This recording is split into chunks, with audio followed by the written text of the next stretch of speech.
Hey everyone, Joshua Hanlon here at Brickworld Chicago 2022, and today we're taking a look at a massive mech layout with tons of buildings and details throughout. Got a couple of builders that are going to give us a tour, so do you want to introduce yourself? Yeah, my name's Loren Russell. This is my second year being a part of my buddy John Walden's layout, and he's done about 80 to 90% of it. Awesome. So. John Walden, primary mech builder here, and this is my insanity. So let's start in this section here. What do we have at the beginning? Okay, so at the beginning here we have a weapons test firing range with a cross between a silhouette and a steel plate range, target range. So there is some interactivity with the targets, so we can simulate when they're testing their weapons. As you can see, this silhouette is missing its hand completely. So the mechs come down after they've been repaired or assembled, throw some test rounds and make sure all their weapons are working before they either leave the facility for shipment or leave the facility proper. So we get our first look at some of the mechs here. What are some of these buildings housed in this area? Okay, so this hangar is housing this hangar is specifically for the Armakahi design, which is actually a hybrid between two of my designs. We'll get to that later. Then you have your light mech repair and assembly bay here. And then in the back there, we have the Armadillo hangar, and it can service 4 mechs at a time. And then in the foreground here, we have the medium mech hangar. So this is more repair, refit, kind of for the mechs that are in the medium weight class range. Then if we continue on in the back row, we have the Caracal Hanger. This is a new mech design for this year, and it's a hangar specifically built for this design. I built 2 of those.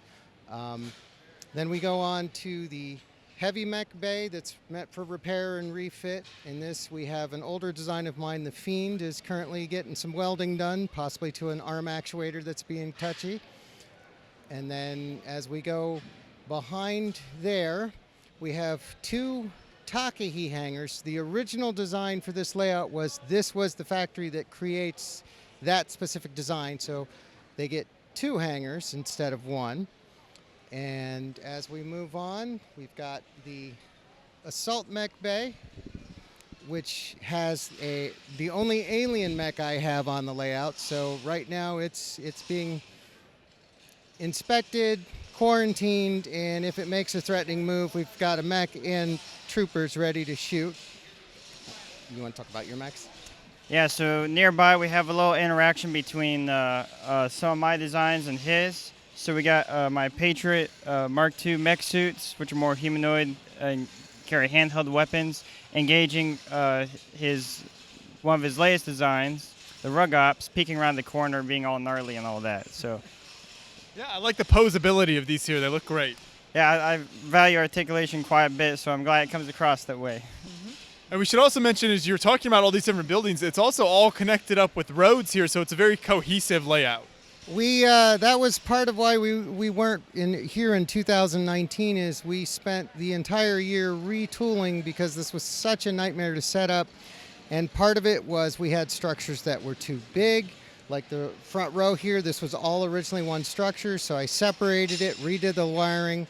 And then with the roads, we didn't have a unified road structure, so we had to go back and retool and add a lot of roads. We widen the roads by 4 studs, and then we make sure, other than plates that are specific to hangars, to meet up with the unified roads, everything else is now unified, which actually made it a lot quicker to set up this year. We were 80% set up by 4:30 in the morning on Thursday, and we started at like 2:30 in the afternoon on Wednesday. So it was definitely worth the effort that we took to do it. Perfect. We'll keep moving down then. So I think we were kind of left off on the corner structure here. Okay, so this is the spare parts yard. This got a significant facelift from the last time I displayed it. He and I worked on this together to come up with a nice curtain wall. I had the turrets from the last time we set it up, but I thought, wouldn't it be nice to like nestle them into the walls? Kind of channeling like old school G.I. Joe toys, the G.I. Joe base that they had with the cannon on the wall. It's kind of in my head. So, it was a lot of work to redo it, but I think it looks a lot better, and it definitely pops with the yellow safety railings. For sure. What as we keep moving around the corner, then what do we have over here? Do you even got some stuff out front? Okay, so the rug ups, I made two of them. This was the last design I made, the most recent. As we see, it was nominated for Best Mecha again. Very congratulations. Thank you. And then next to it, I figured I made a cat-themed mech and a dog-themed mech, so I felt like they had to be fighting somewhere on the layout. We just couldn't not do that. It actually took both of us to pose it, though. It was a little nerve-wracking there for a second. But those are the next two newest designs I have on the board. And here we have some more, city-looking buildings there. Yeah, we try to build our own buildings, but that firehouse was too cool, so I just had to improve it. And, it didn't have windows for the actual part where the fire truck sat, and it didn't really have back walls, so we just kind of tried to keep the same aesthetic, but make it much more solid and, actually give it back to the buildings. And then the bookstore there, that was, I looked at another set, how they did the angled opening, and I'm like, okay, I'm going to build a building, and I'm going to incorporate that into the design, because I think that's a nice feature to put into it. And then what do we have as we move down the road here? Okay, so we have another Armakahi, oddly enough, and then a Takahi. So remember when I talked about there's a story behind the Armakahi? One point, Loren and I were over at my house hanging out, and I had both the armadillo and the Takahi designed next to each other, and I literally just said, hey, why don't we do this? I literally ripped the tops of them off and swapped the legs. And thus the Armakahi was born, and there's also another version, the Takadillo. I just basically swapped half the names.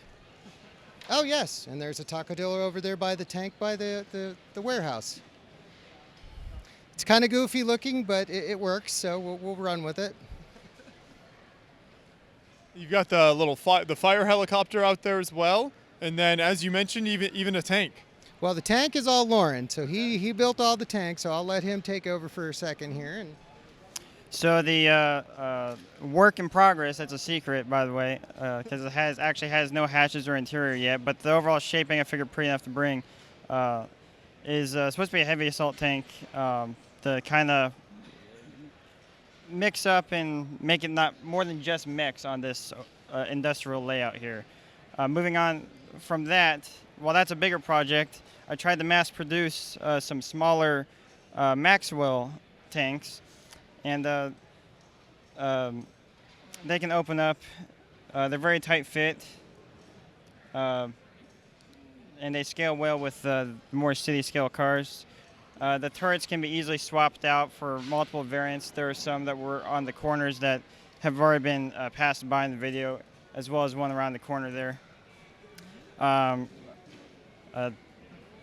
Okay, so here we have the power plant. This has been a staple of this layout since 2014. It actually came from an older layout that I originally had it as part of an Arctic layout. And when we decided to create this layout, I'm like, well, we're just going to transplant that and incorporate it into the new layout.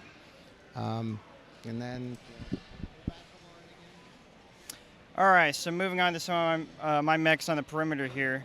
So starting with the Deinonychus, this was my first attempt at making a more dog-leg mech instead of humanoids, which is what I usually do. It's heavily inspired by Metal Gear Rex and Zeke from Metal Gear Solid, with a little bit of the Halo Mantis and then a bit of a Star Wars aesthetic with all the gray, and that's what I ended up with. Much later on, I came up with the Heron Mark I, which is basically the Deinonychus but shrinked way down. My favorite thing that started the whole thing was this inverted boat slope right here. And it's complete with a fold-down access ladder when it opens up while it squats, and the minifigs can fit in just nicely. My most recent mech design is the Heckler mech suit, which is heavily inspired by Titanfall and can also fit minifigs inside and equipped with various weapons. Similar to John's Armakahi, this is actually a similar hybrid between two designs. It takes the legs from the Heron and the arms from what we'll see next, the Peltist Mark I mech suit. These are, I love humanoid designs that are very Halo inspired. A lot of people comment on what looks like the battle rifle. I value articulation quite a bit, as I said earlier, so as you guys probably noticed, the Heckler, the Peltist, and the hoplites can all do the superhero landing stance. I love it. It's that's my starting point for when I'm designing, and if there's something that prevents them from doing that, I always go back to the drawing board. And it's a good reference point for getting proportions right, because the thighs and calves have to be a certain length. The torso and the arms got to be able to reach the ground and make it look dynamic in the process. So the heavy weapons defender is actually a duplicate of the Peacekeeper, which was a heavily reworked version of the earlier version of the defender. So it's kind of a back and forth story there. But I had a lot of fun with these ones. And then back to John Walden. Okay, so here we're back to the warehouse complex with the Takahis about to be unloaded onto the cargo container for the dropship to take it off planet.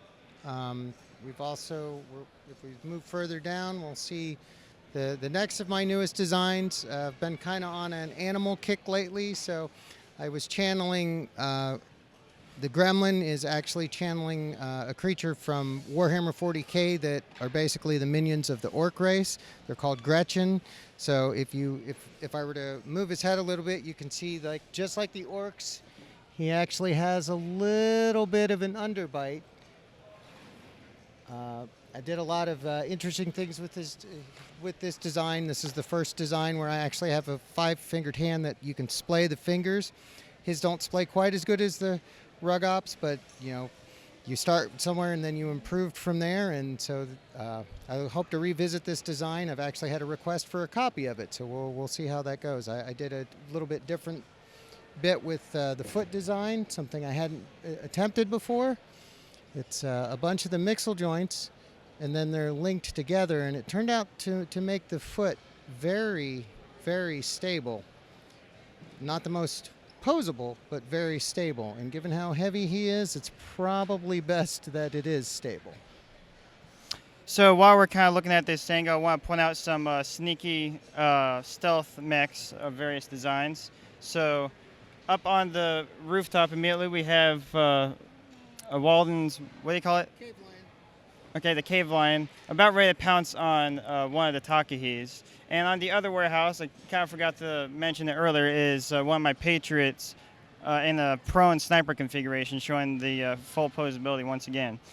And as we move along, one of my favorite, most recent creations here is the Crusader Mark III Starfighter. This is one I've been wanting to do as a successor to the Mark II. I disassembled about 5 years ago. I spent way too much time getting the angles right and getting all smooth and slick. I'm happy with how it came out. And the original one was in white and blue, but I decided to go back to my signature gray, blue trim, and red trans to kind of match what has been my signature, like with the Patriot. And then might have been spotted earlier is my personal quads. The Thermosid Mark I was my first one. Its purpose is supposed to be like an anti-air mech with a lower profile. And soon after I completed it, I came up with the Thermosid Mark II. I have a gray one staying over there that was probably seen earlier. That was actually first, and this is the duplicate. But after I did that one, I saw some things I could do to make a smaller one, and I came up with this one in about 2 days. I wish I could make a mech in 2 days again, but I haven't been able to since. So, but yeah, so back to John Walden for the massive ship on the... Alrighty, so what we're looking at is the Rimasuchus. This was my first attempt at actually building a ship. I had other ships before that I built. They didn't reach the criteria of 100 studs. I spent the better part of a year on this back in, I want to say it was between 2007 and 2008. or it might have been 2008, 2009. At this point, it was a lot of years ago. Yeah. Regardless, it was an interesting design feat because I go from it being the hull being 6-sided to 10-sided to 8 back to 6, and the fact that it even works, I'm flabbergasted now to know I even managed to do it. The back of it can actually be opened up. It takes a little doing, and it's definitely old school classic space style. Got to take a few pieces off. It's not pretty, it's quick and dirty, but it does open up, and we're going to lose another engine, but that's all right. And it swings open, and you might have a little trouble getting a good angle on it, but you'll see this little red two-tone mech down here. That's one of my taunt battle suits. If you look inside the back of the spacecraft, it was actually designed to carry 8 of those. It's considered a pocket warship in the Battletech universe, which, by the way, all of this that you're looking at is actually a game board used to play the miniature game Battletech. This actually won Best Spacecraft in Brickworld 2010.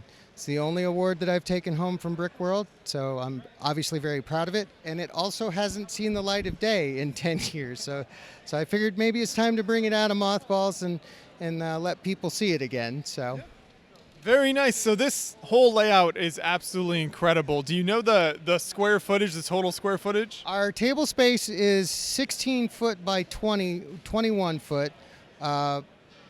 Of course, minus the interior space cut out, but since we know we were playing games with it, we thought that having that opening would be helpful. The last time we displayed it, we were at 8 foot by 20 foot, and we didn't have nearly as much on the table as we do now, both between the buildings, the roads, and all the mechs. So, do you know how many mechs there are in the whole layout? You know, somebody asked me that the other day, and I didn't count, and we probably should just to see, but I would have to say, if we're not at least 50 or upwards of 50, I'd be highly surprised just given how much we have on the layout. And I even have some underneath the tables and the bins that we opted not to put on the layout just because we didn't want it to look too cluttered. Yeah. Well, fantastic work, guys. Thank you so much for taking us through this whole layout here. It's great to see you update this at Brickworld and continue to improve and bring it back bigger and better. So keep up the great work. Thank you very much.